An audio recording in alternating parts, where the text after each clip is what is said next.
독일의 설교자이자 또 신학자였던 헐무트 틸리케라는 목사님이 쓰신 책 가운데 어느 신학생의 불행한 귀향이라는 그런 이야기가 나옵니다. 이 이야기는 어느 시골 교회에 있는 청년들을 배경으로 이렇게 쓰여졌습니다. 시골 교회에서 청년들이 모여서 열심히 성경 공부를 하였습니다. 성경을 읽으면서 또 공부하면서 그 성경을 통해서 자신의 삶을 비춰보고 자신이 경험한 그 하나님을 나누면서 성경 공부를 했습니다. 그들은 성경 공부를 하면서 매우 큰 은혜를 받게 되었습니다. 가슴이 뜨거워졌고 하나님을 위해서 살아가야 하겠다고 각기 고백하였습니다. 그러다가 한 청년이 자신이 하나님께로부터 부름을 받았다고 신학을 해야 되겠다고 발표를 했습니다. 나머지 청년들은 그 청년을 축복하면서 그 청년을 위해서 기도해 주었습니다. 이제 그가 신학을 하기 위해서 도예지로 나가서 신학교에 입학을 하였습니다. 입학을 한 다음에 열심히 공부를 하였습니다. 한 학기가 지난 다음에 그가 그처럼 사랑하는 그 교회가 생각났습니다. 그래서 방학을 이용해서 그 교회에 내려오게 되었습니다. 그 교회에 내려오자 여전히 청년들이 모여서 열심히 성경 공부하고 있는 모습을 발견하였습니다. 그 성경 공부에 참여해서 그가 성경 공부 내용을 듣고 있었습니다. 형제자매들이 나누는 그 내용을 들으면서 그는 회심의 미소를 지으면서 이렇게 그들을 바라보았습니다. 그리고 그들의 나눔이 다 끝나자마자 그가 이런 이야기를 합니다. 최신 신학의 연구는 신화, 전설, 역사, 비평을 주제로 이렇게 한다네라고 하면서 그들에게 신학적인 이야기를 시작했습니다. 저 형제가 나누는 것 보니까 저 형제는 경건주의적인 그런 성향이 있구만 이라고 이야기를 하면서, 그리고 저 형제는 메소디스틱해 라고 이야기를 하고, 그리고 저 자매가 나눈 것은 오시안더 성향이 있구만 이라고 이야기를 합니다. 그러면서 오시안더는 칭의의 법적인 성격에 대해서 아직 미흡하게 규명을 했지라고 하면서 그들이 알아듣지 못하는 그런 신학적인 용어를 남발하면서 그들에게 설명을 해줍니다. 그 이야기를 하자 거기에 있는 형제 자매들은 그 신학도가 이야기하는 그 이야기를 들으면서 존경 어린 눈빛으로 그를 바라보았습니다. 그런데 그들에게 생명력은 사라지고 논쟁과 관념만 가득한 그런 모임으로 그 모임이 전락되어 간 것입니다. 참으로 어느 신학교의 불행한 귀향이 아닐 수가 없습니다. 우리가 성경을 공부하고 또 성경을 열심히 읽고 예배드리는 이유는 무엇입니까? 그것은 하나님을 더욱더 깊이 알아가고 자신의 삶을 이렇게 뒤돌아보면서 정말 하나님을 사랑하고 이웃을 더 사랑하기 위해서 그런 것이죠. 어떤 관념적인 어떤 생각만 키우기 위해서 우리가 성경 공부를 하고 또 성경을 읽는 것은 아닙니다. 우리가 꼭 신학교에만 가야 하나님의 일을 할 수 있는 것은 아닙니다. 예수님께서 오늘 본문에서 하나님의 일을 한다는 것에 대해서 우리에게 말씀하고 계십니다. 여러분들, 하나님의 일을 한다는 것의 진정한 의미는 무엇일까요? 오늘 본문 말씀을 통해서 하나님의 일을 한다는 진정한 의미에 대해서 우리가 찾아보기를 원합니다. 예수님께서 오병이어의 기적을 행하셨습니다. 그 오병이어의 기적을 행하시고 난 다음에 이제 그 지역을 떠나서 가버나움 지역으로 이동하셨습니다. 이제 하루가 지난 다음에 그 오병이어의 기적을 체험한 그 군중들이 몰려와서 예수님께서 어디에 계시는지 수소문하여서 배를 타고 또는 육지로 예수님을 찾아서 가버나움까지 이렇게 가게 되었습니다. 가버나움에 도착해서 찾아보니까 드디어 예수님께서 계시는 것입니다. 반가운 마음으로 예수님께 다가가서 이렇게 인사를 드립니다. 아니 선생님, 언제 여기에 오셨습니까? 라고 반가운 마음으로 인사를 드리는데 예수님의 표정을 보니까 반가운 표정이 아닙니다. 무엇인가 염려스러운 표정으로 그들을 맞이합니다. 예수님께서 그들을 향해서 이렇게 말씀을 하십니다. 너희가 나를 찾은 것은 표적을 본 까닭이 아니요 떡을 먹고 배불렀기 때문에 나를 찾았구나라고 하시면서 탄식을 하십니다. 그리고 그들에게 이런 이야기를 합니다. 썩을 양식을 위하여 일하지 말고 영생하도록 있는 양식을 위하여 하라라고 그들에게 교훈하십니다. 그런데 이 무리들이 그 예수님의 말을 듣고 양심에 찔렸던 것 같습니다. 그래서 예수님께 이렇게 질문하고 있습니다. 요한복음 6장 28절 말씀입니다.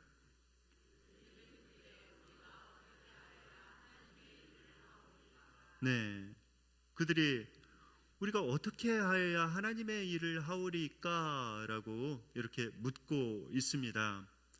그러자 예수님께서는 이런 말씀을 하십니다. 29절 말씀 다 함께 읽으시겠습니다.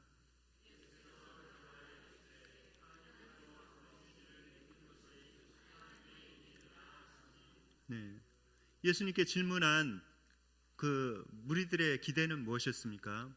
무리들은 어떻게 방법에 대해서 이야기를 하고 있죠. 어떻게 해야 하나님의 일을 하는 것입니까? 우리가 어떻게 행동하고 어떻게 해야 되겠습니까? 라고 이렇게 묻고 있습니다. 그런데 예수님께서는 그런 그들이 물었던 그런 행동적인 측면을 이야기하시는 것이 아니라 이렇게 대답하셨습니다. 하나님께서 보내신 일을 믿는 것이 하나님의 일이니라 라고 말씀하고 있습니다. 여러분들 왜 예수님께서 이런 말씀을 하셨을까요? 어떤 일을 하라고 이렇게 말씀하시기보다 하나님께서 보내신 일을 잘 믿는 것이 하나님의 일이니라 라고 왜 말씀을 하셨을까요?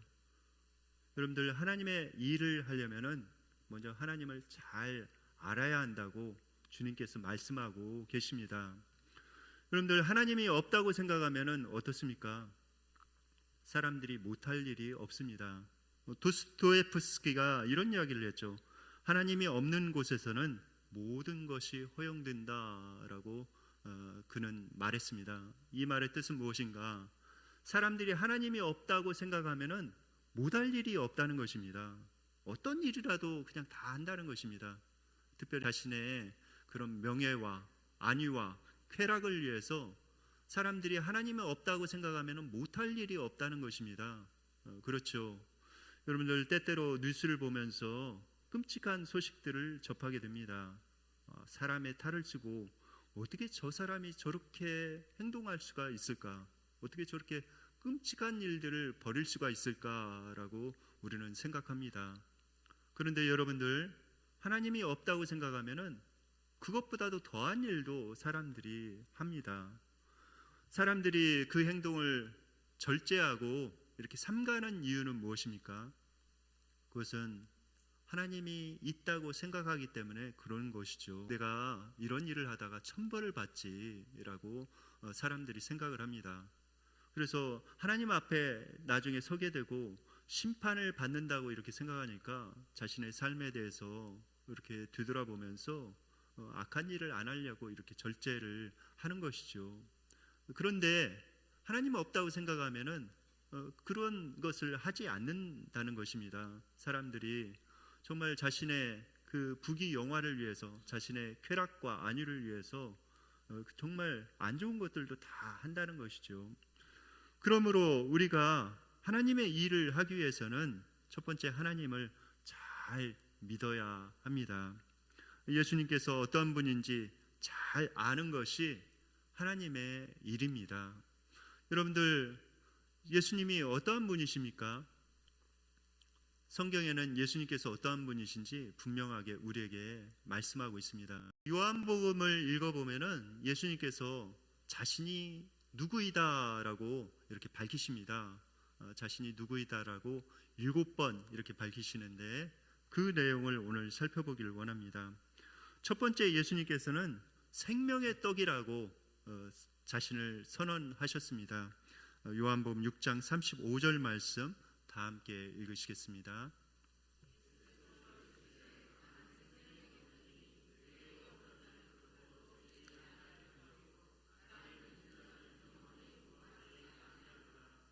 네, 나는 생명의 떡이다라고 말씀하고 있죠. 여러분들 생명의 떡 이 이야기를 들을 때 구약의 어떤 장면이 생각납니까? 바로 광야에서 만나를 내려주신 그 하나님이 생각나지 않습니까? 여러분들 유대 광야를 보신 적이 있으십니까? 제가 사진으로 또 영상으로 유대 광야를 보니까 정말 너무나도 건조한 땅이었습니다. 아무것도 없고 오직 흙만 있는 아주 그런 사람이 도저히 살 수 없는 그런 땅이었습니다. 그런데 하나님께서 이스라엘 백성들을 그 광야에서 먹이셨던 것이죠. 만나를 내려서 그들을 먹이셨던 것입니다. 예수님께서는 그 생명의 떡이라고 이렇게 말씀을 하시죠. 우리에게 살아갈 수 있는 힘을 주시고 모든 것을 공급해 주시는 그런 하나님이시라는 그런 뜻입니다. 그리고 우리에게 영생을 주시는 하나님이시라는 뜻이 그 안에 들어가 있습니다. 예수님께서는 첫 번째 자신을 생명의 떡이라고 이렇게 소개하고 있습니다. 두 번째는 예수님께서는 나는 세상의 빛이다 라고 이렇게 선언하십니다. 요한복음 8장 12절 말씀 다 함께 읽으시겠습니다.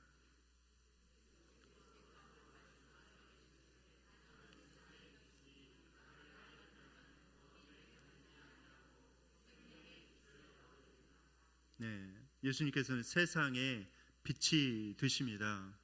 세상은 참 어둡죠. 특별히 요즘에는 가치관이 정말 많이 혼돈되어 있습니다. 그래서 사람들이 무엇이 옳은지 그른지 제대로 판단하지 못하고 있는 그런 모습을 봅니다. 전 세계 이렇게 뒤덮고 있는 그런 아노미 현상, 어떤 가치관이 붕괴되고 그 잘못된 것을 옳은 것으로, 그것이 끔찍한 죄인데도 옳은 것으로 믿고 있는 그런 사람들이 너무나도 많이 있습니다. 그런 어그러진 세상 가운데, 그 어둠의 세상 가운데 예수님께서는 빛으로 오셨습니다. 우리에게 빛으로 오셔서 무엇이 바른 길인지, 우리가 어떻게 살아가야 되는지 분명하게 밝혀주시는 생명의 빛 되시는 분이 바로 예수님이십니다. 그리고 예수님께서는 나는 양의 문이라 라고 이렇게 선언하셨습니다. 요한복음 10장 7절 말씀 다 함께 읽으시겠습니다.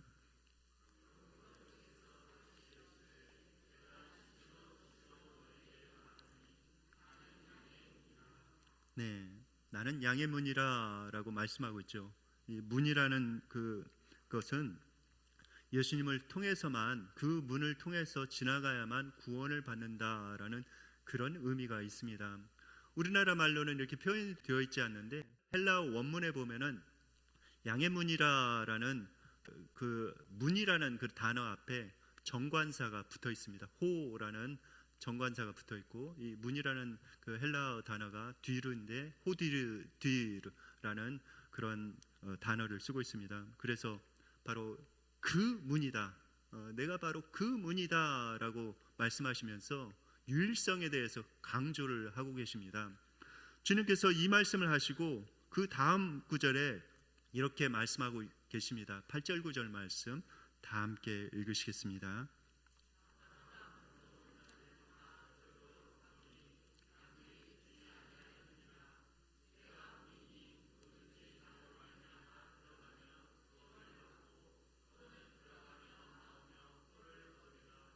네, 주님께서 말씀하시죠. 나보다 먼저 온 자는 다 강도요 절도자다라고 말씀하고 있습니다. 예수님 외에 다른 구원의 길은 없습니다. 다른 불순물을 첨가하면 그것은 이단입니다. 예수님께서는 분명하게 말씀하시죠. 나 외에는 다른 길이 없다. 나는 구원을 받을 수 있는 유일한 문이다라고 예수님께서는 선언하셨습니다. 또 예수님께서는 네 번째로 나는 선한 목자다라고 선언하십니다. 나는 선한 목자니 선한 목자는 양들을 위하여 목숨을 버리거니와 라고 말씀을 하십니다. 여러분들 예수님이 선한 목자이심을 믿으십니까? 네, 선한 목자세요. 그런 헬라어 원문에 보면은 선한이라는 그런 단어를 칼로스라는 단어를 쓰고 있는데, 이 단어에는 또 다른 그런 의미가 들어가 있습니다. 선한이라는 뜻과 더불어서 아름다운이라는 그런 뜻이 들어가 있습니다. 여러분들, 우리가 믿는 예수님은 아주 선하시고 아름다우신 분이십니다. 우리를 자신의 생명보다도 더 사랑하시는 아주 선하신 분이십니다. 그리고 매우 아름다우신 분이십니다. 여러분들, 예수님께서 장차 다시 재림하실 때에 정말 아름다운 우리 주님을 만나게 될 것입니다.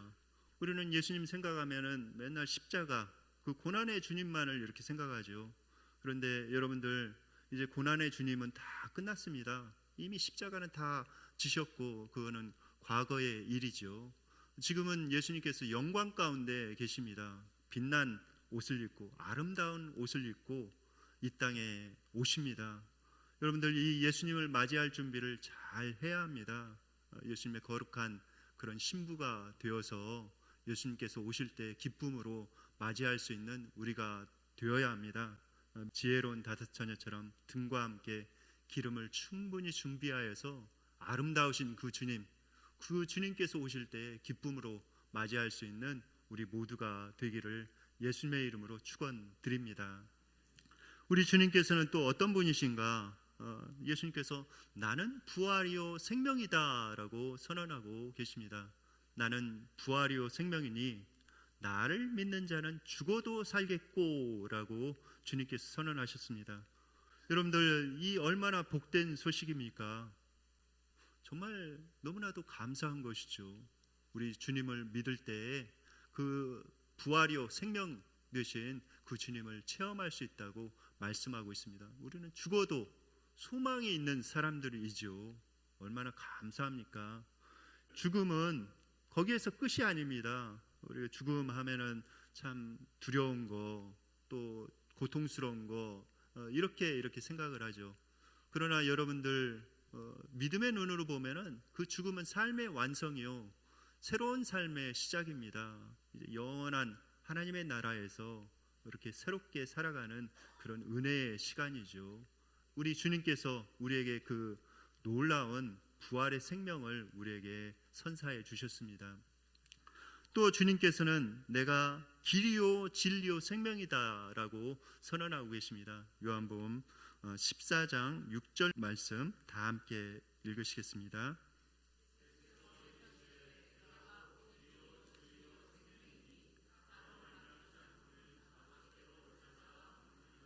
네.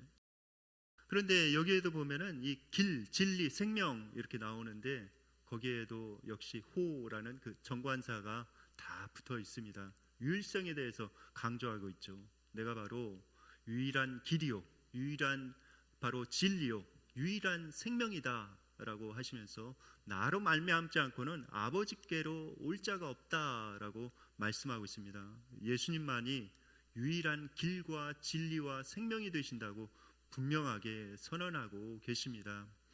그리고 예수님께서는 마지막으로 일곱 번째 요한복음 15장 5절 말씀 다 함께 읽으시겠습니다.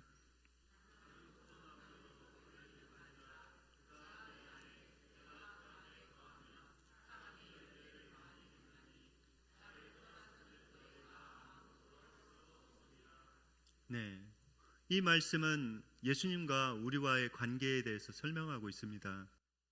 예수님은 바로 포도나무시라는 것이죠. 그리고 우리는 가지라고 이렇게 말씀하고 있습니다. 그러니까 예수님과 우리는 뗄래야 뗄 수 없는 관계라고 말씀하고 있는 것이죠.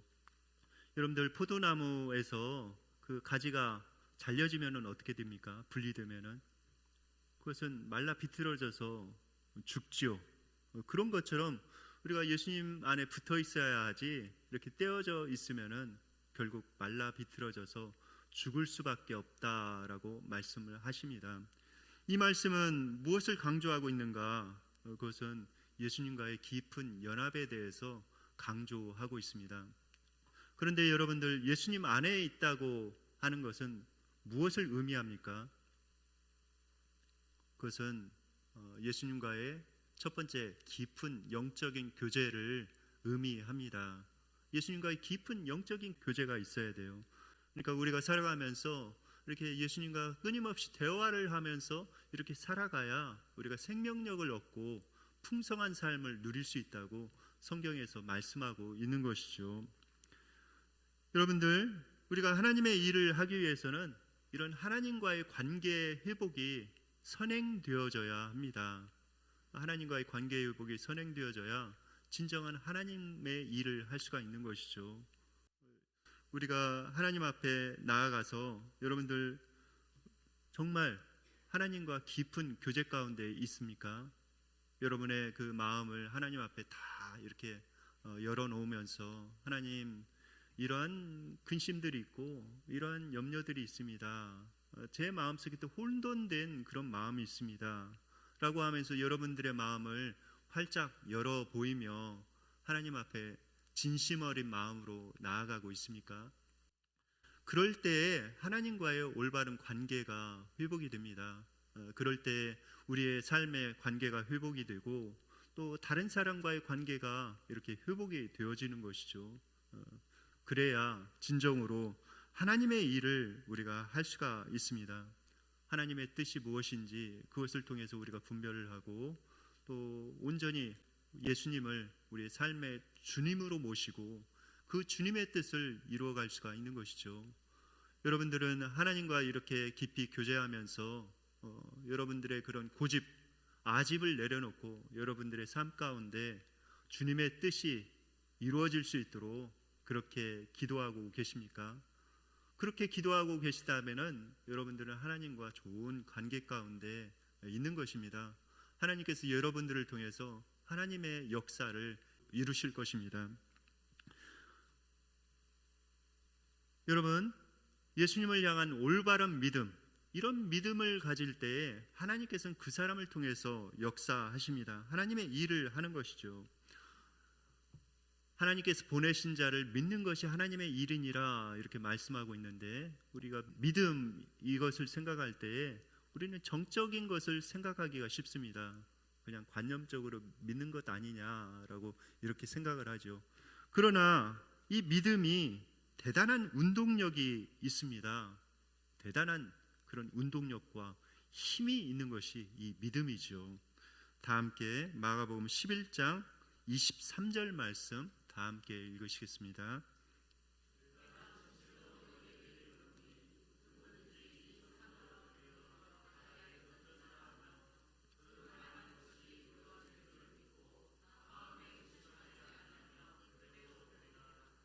네, 누구든지 그대로 믿고 기도하면은 어떻게 된다고요? 이 산더러 바다에 던지우라 해도 그렇게 될 것이라고 주님께서 말씀하셨습니다.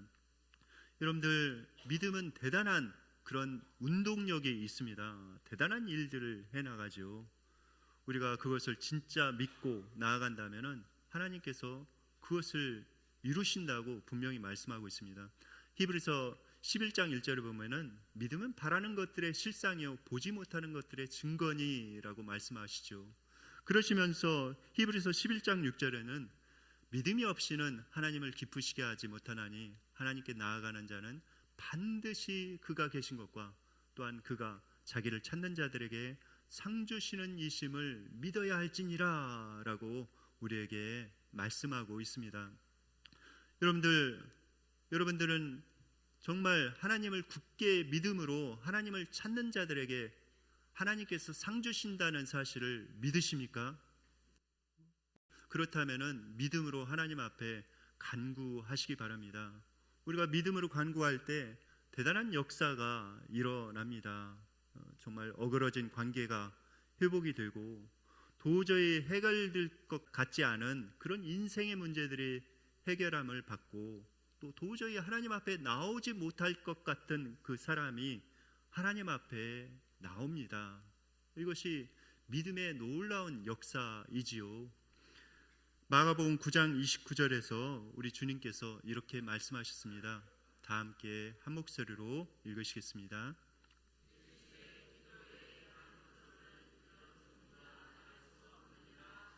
네, 그런 역사를 여러분들 경험하시기를 원하십니까?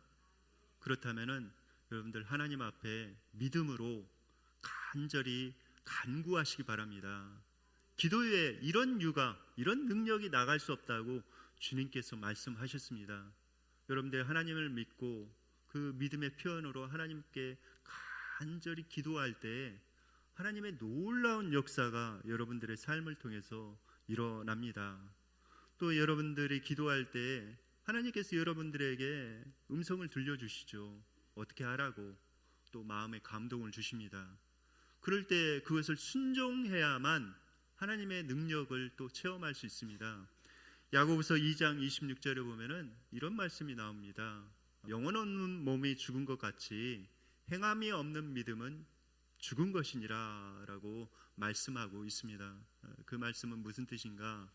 우리가 진정 하나님의 음성을 들었을 때, 하나님의 말씀을 들었을 때 그것을 작은 것이라고 할지라도 그것을 순종해 나아갈 때 하나님께서 그 순종을 통해서 역사하시겠다고 말씀하신 것입니다. 여러분들, 우리가 하나님의 일을 하기 위해서는 작은 부분이라도 하나님께서 나에게 맡겨주신 그 일을 충성스럽게 감당하는 것이 필요합니다. 마치 우리의 믿음의 생활은 오케스트라 연주와 같습니다. 여러분들, 오케스트라 연주에는 많은 악기가 동원이 되어지죠. 피아노와 바이올린과 플루트와 큰 북과 작은 북과 심벌즈, 다양한 악기들이 동원이 됩니다. 이 연주가 시작이 되면은 이제 피아노와 바이올린 같은 경우에는 연주하는 내내 이렇게 연주를 하지요. 그런데 큰 북, 작은 북, 특별히 심벌즈는 어떻습니까? 이렇게 자기가 정해진 그 시간에만 몇 번 이렇게 울리고 이렇게 끝납니다. 그런데 여러분들, 오케스트라의 그 연주가 완성이 되어지려면은 어떻습니까? 그 심벌즈가 없어서는 안 되는 것입니다. 큰 북과 작은 북이 없어서는 그 연주가 완성되지 못하지요. 우리의 신앙생활도 마찬가지입니다. 우리가 맡은 작은 일들이 있습니다. 가정에서, 또 일터에서, 교회에서 하나님께서 우리에게 맡겨주신 그런 일들이 있죠.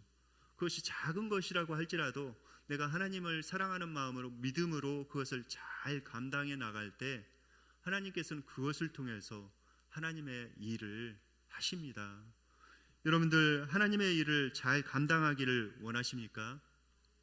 그렇다면은 예수 그리스도를 잘 믿으시기 바랍니다. 또 그분이 어떤 분이신지 여러분들 잘 알아가시기 바랍니다. 그리고 기도하시면서 여러분들에게 말씀하시는 그 말씀을 잘 듣고 작은 것이라도 순종하시기 바랍니다. 그러면 하나님께서 여러분들을 통해서 하나님의 놀라운 그런 일을 이루실 것입니다. 원하기는 이 대림절이 깊어지는 이 시간에 우리에게 찾아오신 그 예수님을 우리가 깊이 체험하고 알아감으로 말미암아 우리의 삶을 통해서 정말 하나님 앞에 큰 영광을 올려드리고 하나님의 크신 역사가 우리의 삶을 통해서 나타나기를 예수님의 이름으로 축원드립니다.